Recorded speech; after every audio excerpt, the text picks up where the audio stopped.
காகிப் பகுதியில் உள்ள உக்ரைனின் எரிசக்தி மையத்தை குறிவைத்து ரஷ்யா ஆளற்ற விமான தாக்குதல் மற்றும் ஏவுகணை தாக்குதலை நடத்தி உக்ரைனுக்கு கடுமையான சேதத்தை ஏற்படுத்தியதாக அறிவித்த மறுநாள் ரஷ்யாவின் குகைக்குள் புகுந்த உக்ரைனின் ஆளற்ற விமானங்கள் தாக்குதலை நடத்தி பாரிய சேதத்தை ஏற்படுத்தியுள்ளதாக உக்ரைன் அறிவித்துள்ளது.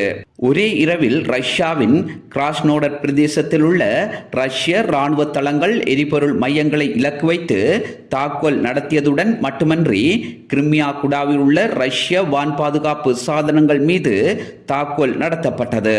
தாக்குதல் நடத்தப்பட்ட இடங்கள் தீப்பெட்டி எரிவதை சமூக வலைத்தளங்களூடாக அவதானிக்க முடிந்தது.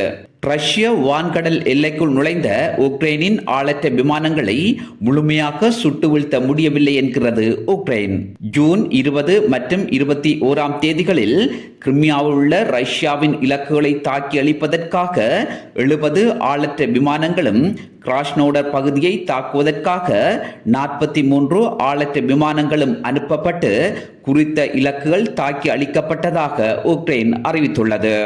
உக்ரைனின் 2 ஆளற்ற விமானங்கள் மட்டுமே போல்கோகிராட் எண்ணெய் சுத்திகரிப்பு மையத்தை தாக்கியதாகவும் ஏனைய உக்ரைனின் ஆளற்ற விமானங்கள் சுட்டு வீழ்த்தப்பட்டதாக ரஷ்ய அதிகாரிகள் தெரிவிக்கின்றனர். ரஷ்ய ஜனாதிபதி புட்டினால் தெரிவு செய்யப்பட்ட கிரிமியா குடாவுக்கான கவர்னர் மிகைல் ரஸ்வோயேவ் கூறுகையில், ரஷ்யாவின் இலக்குகளை தாக்குவதற்கு உக்ரைனால் அனுப்பப்பட்ட அனைத்து ஆளற்ற விமானங்களையும் சுட்டு வீழ்த்தப்பட்டதாக அவர் கூறினார். அதே நேரம் கிராஸ்னோடர் நகருக்கு வெளியேயுள்ள வெப்பமூட்டும் ஆலையையும் அருகிலுள்ள எண்ணெய் சுத்திகரிப்பு நிலையமும் உக்ரைனின் ஆளற்ற விமான தாக்குதலுக்குள்ளானதாக அவர் மேலும் தெரிவித்தார். மிகைல் ரஷ்போஜேவ் கருத்து வெளியிட்டு சில மணித்தியாலங்களின் பின்னர் ரஷ்ய பாதுகாப்பு அமைச்சு வெளியிட்ட அறிக்கையில், கிராஸ்னோடர் பகுதியில் நடந்த உக்ரைனின் தாக்குதலில் 4 பேர் காயமடைந்ததாகவும் சுட்டு வீழ்த்தப்பட்ட உக்ரைனின் ஆளற்ற விமானம் எண்ணெய் சுத்திகரிப்பு மையத்தில் விழுந்ததில் புத்தரை எரிந்ததாகவும் பின்னர் தீ அணைக்கப்பட்டதாக அந்த அறிக்கை கூறுகிறது.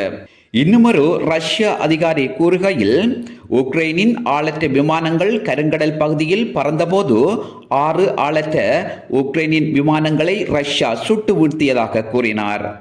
ரஷ்யாவின் இலக்குகளை தாக்குவதற்காக உக்ரைன் மேற்கொண்ட ஆளற்ற விமான தாக்குதல் தோல்வியடைந்துள்ளதாக ரஷ்ய தரப்பு வெளியிட்ட தகவலை உக்ரைன் மறுத்துள்ளது.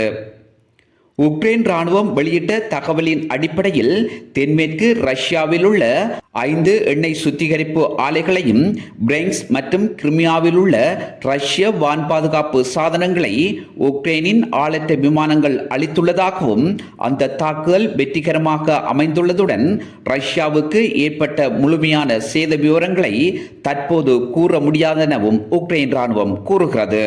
மேலும் ஈரானின் சாகெட் ஆளற்ற விமானங்கள் நிறுத்தி வைக்கப்பட்டிருந்த தளம் மீது உக்ரைனின் ஆளற்ற விமானங்கள் தாக்குதல் நடத்தி கடுமையான சேதத்தை ஏற்படுத்தியிருந்தது. அதேவேளை ரஷ்யாவின் 3 எண்ணெய் கரிப்பு மையத்தை உக்ரைனின் ஆளற்ற விமானங்கள் தாக்கியுள்ளதாக ரஷ்ய ஊடகங்கள் தகவல் வெளியிட்டிருக்கின்றன. உக்ரைனின் ஆளற்ற விமானங்களை தாக்குவதற்காக பறப்பில் ஈடுபட்டிருந்த ரஷ்யாவின் ஹெலிகாப்டர் ஒன்று கிரிமியன் ரிஷாட் கிராமத்துக்கு அருகில் சுட்டு வீழ்த்தப்பட்டுள்ளது. அந்த விமானத்தில் இருந்த 4 பேர் பலியாகியுள்ளார்கள். ரஷ்ய ஹெலிகாப்டர் மீது தவறுதலாக தாக்குதல் நடத்தப்பட்டதாக ரஷ்யா கூறுகிறது. அதே நேரம் ஜெஸ் விமான நிலையம் மீது உக்ரைனின் ஆளற்ற விமான தாக்குதல் நடத்தப்பட்டு சேதம் ஏற்படுத்தப்பட்டுள்ளதாக உக்ரைன் அறிவித்திருக்கிறது.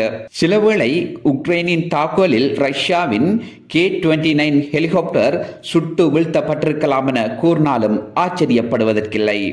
காரணம், ரஷ்ய அதிகாரிகளும் ரஷ்ய பாதுகாப்பு அமைச்சும் முன்னுக்கு பின் முரணான தகவல்களை தெரிவித்து வருகின்றனர். உக்ரைனின் இந்த ஆளற்ற விமான தாக்குதல் ரஷ்யாவை பேரதிர்ச்சிக்குள்ளாக்கியுள்ளது. இடைவிடாதபடி தாக்குதல் இரவு முதல் அதிகாலை வரை நடத்தப்பட்டது. ஏறக்குறைய 150க்கு மேற்பட்ட உக்ரைனின் ஆளற்ற விமானங்கள் தாக்குதல் நடத்தியதாக நம்பப்படுகிறது. உக்ரைனால் அனுப்பப்பட்ட ஆளற்ற விமானங்கள் எத்தனை சுட்டு வீழ்த்தப்பட்டன என்கின்ற தகவலை உக்ரைன் உத்தியோகபூர்வமாக இதுவரை அறிவிக்கவில்லை.